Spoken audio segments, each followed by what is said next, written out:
Ladies and gentlemen, welcome back to a brand new video of Tokyo Ghoul Rebirth. Now, you may notice I have a different shirt on from earlier. Well, when I was getting ready to go to my appointment today, I was brushing my teeth and I realized, oh, I have a lazy lip. And so the toothpaste went all over the jean jacket shirt. And now I look like a lumberjack. So let's go ahead and get into this. So we have had the off-season start over on Rebirth, and, you know, shit always happens like this. We get the new boss that comes around. We're like, wow, the indignant white rabbit, so cool. She's not really that worth it. She's mostly a bleed unit. Her damage is very low, but she definitely, I have her maxed on JP, and she's, her invoke headshot, her like end battle image, actually I pop up on the screen over on the right side right now, is the best one in the game, hands down. But that's the only thing that's important about her.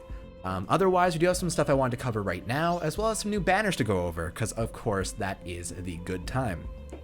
First and foremost, featured summon Kotaro Why is there an H in Kotaro? Okay, sure. Kotaro Amon, oh my god, don't do it.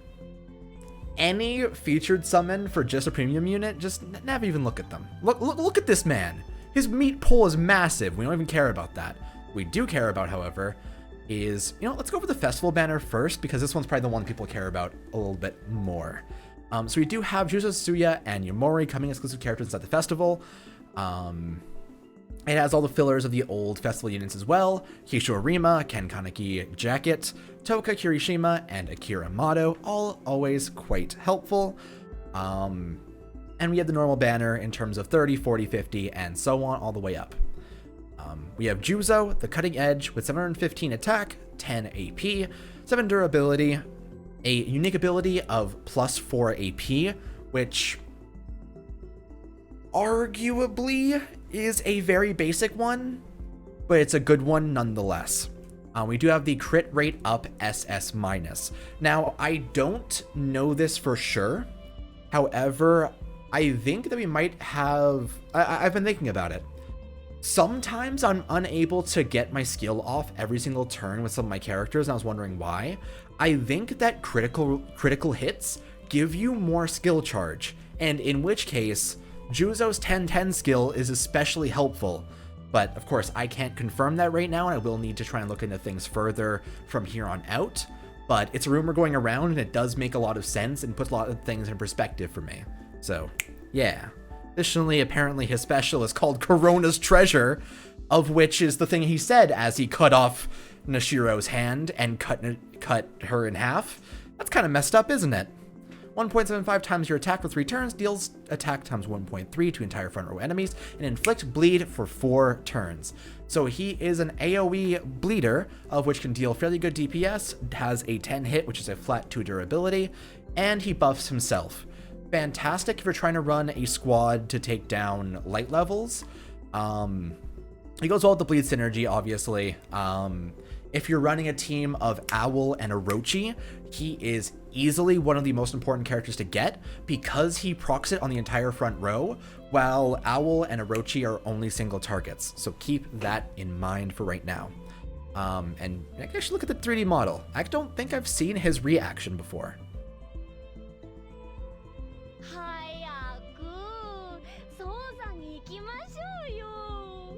God, I love you. Oh, that's it. Okay. Oh God, put him in V14. That's how it should be. Oh, that's a fitting one. Alrighty. You know, I do find it quite funny that both of these new SSRs feature Jason in some way. We have Juuzou's Jason and Jason, of which is a fiendish Kakuja Yomori. 700 attack, which is a little bit less than Juuzou had before, but not too bad.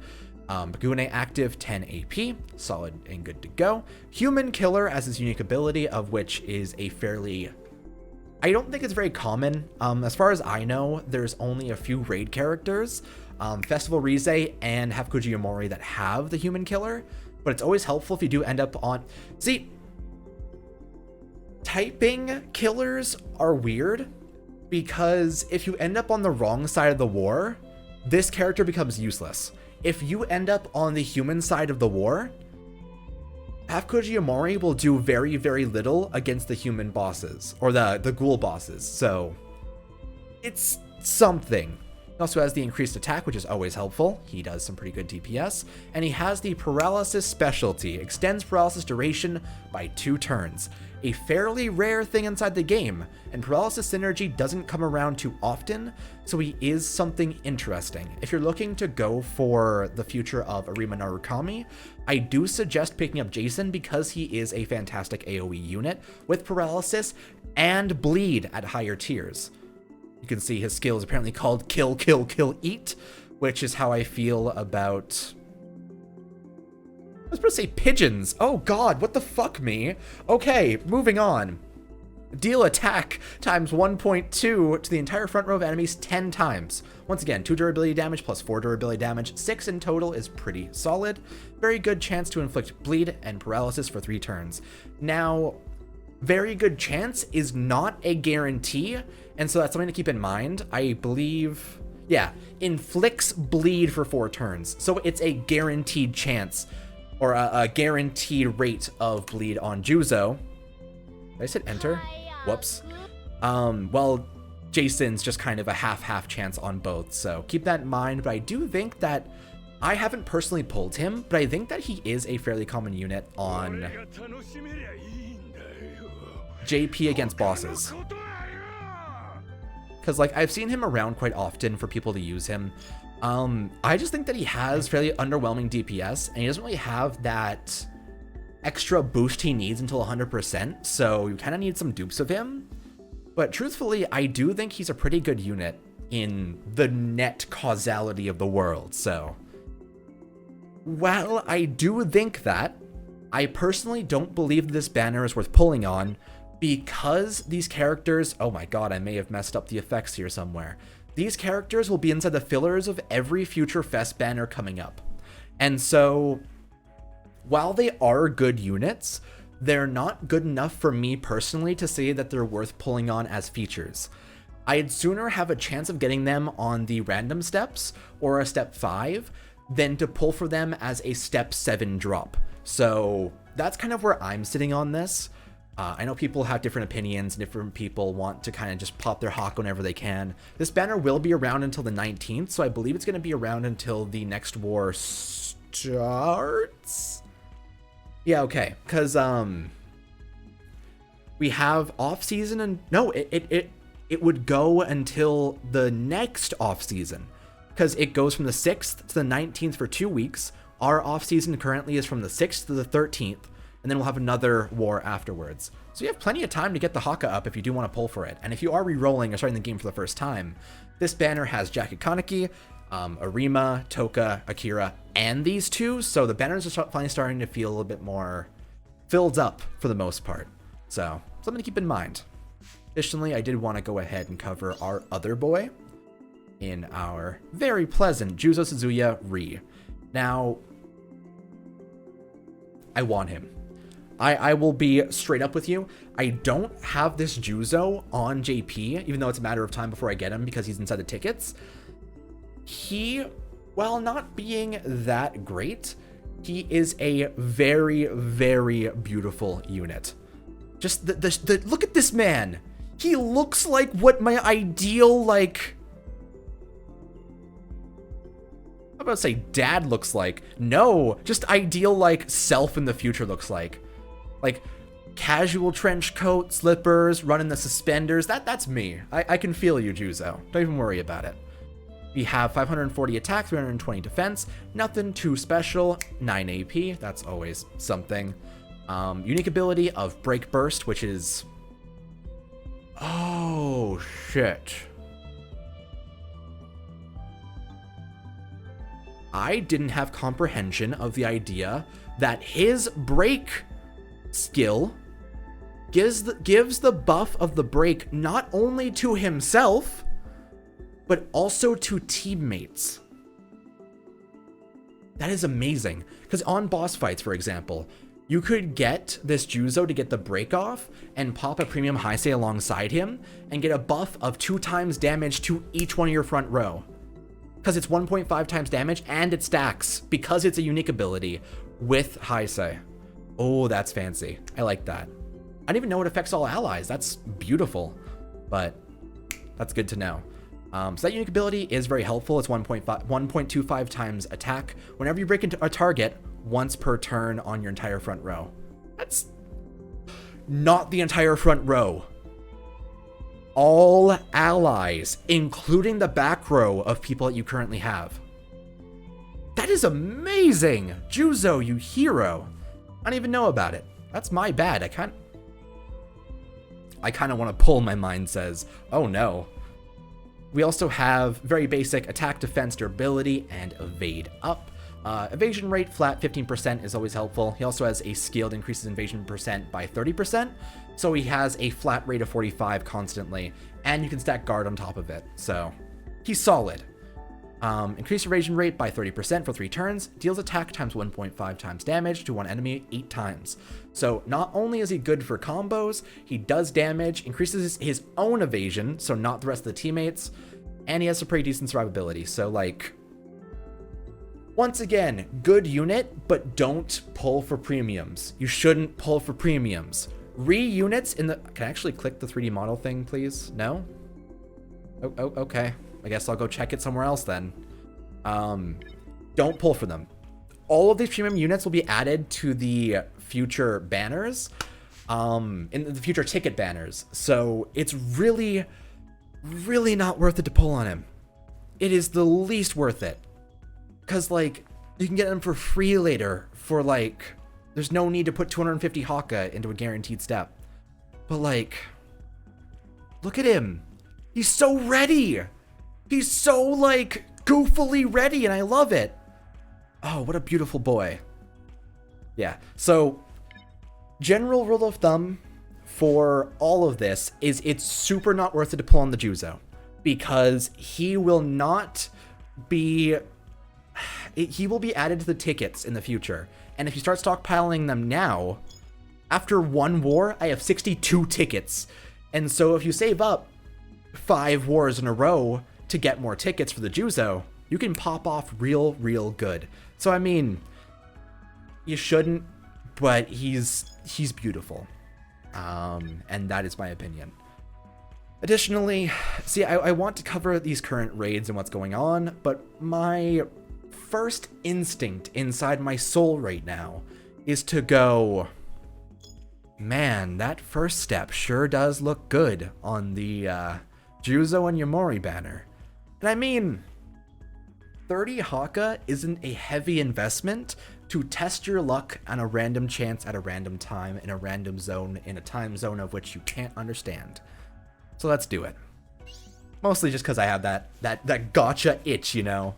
You got any more of those gotcha units? Oh boy. You know, if this was Dragon Ball Legends, that downloading would be a really good sign. However, I swapped this thing between multiple different emulators, and so it just has to download every single time. Okay, I'm gonna close my eyes. Yeah. Good plan. Okay. Show me the money. Be that beautiful purple. Go. Damn it. Fuck. Oh. A man tries. However, he fails. Damn it. Ah. Okay, so now that we've gone ahead and covered our little whole thing there, I am looking forward to the next war, because we're during the build-up period right now. But when we do go into the next... Oh, I can actually show off her stuff here. Perfect.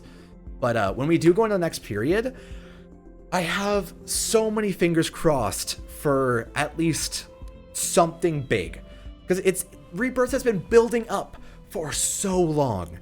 And they had Hafukuja Kaneki as the banner picture for the last war. It has to be coming soon. And I know a large reason why the community on Rebirth right now is upset is because YouTube personalities like me have been hyping up Hafukuja Kaneki by a large margin, and I apologize for it. But God, he's so cool. I want him very direly, and I think that my hype around him has been built up to an absurd degree on Rebirth. So that's my whole unfortunate thing.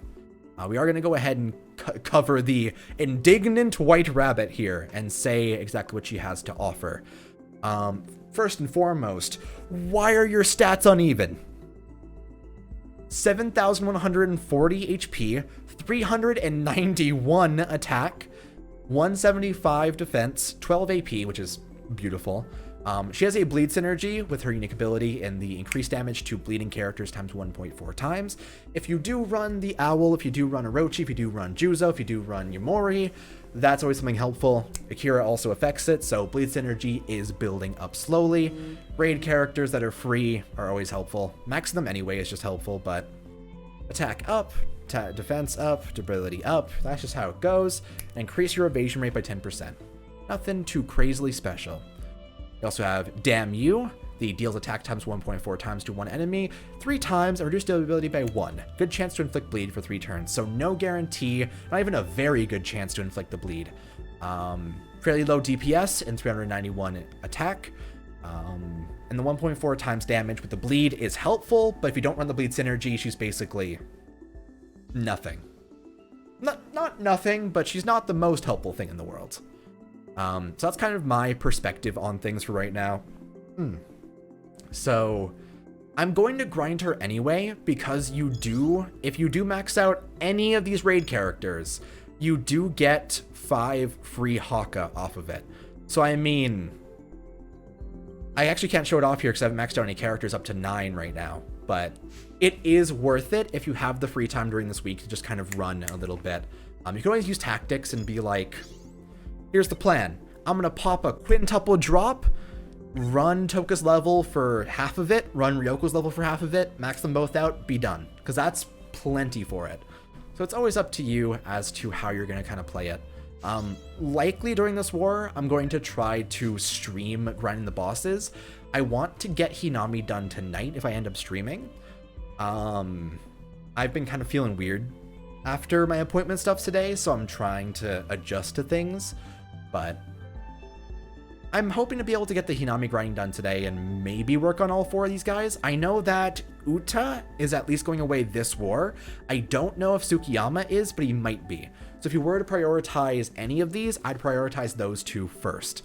I can guarantee that Ryoko and Toka are going to remain after this war, and next off-season we're going to have a new raid Hinami which will come up. So that'll be our 3 to grind next war. So always just keep that in mind when you're going around. Either way, I think we've kind of covered most of everything I wanted to right now. I would play a level, but to be honest, I am kind of hungry. And so, hopefully you enjoyed this fancy old Rebirth time.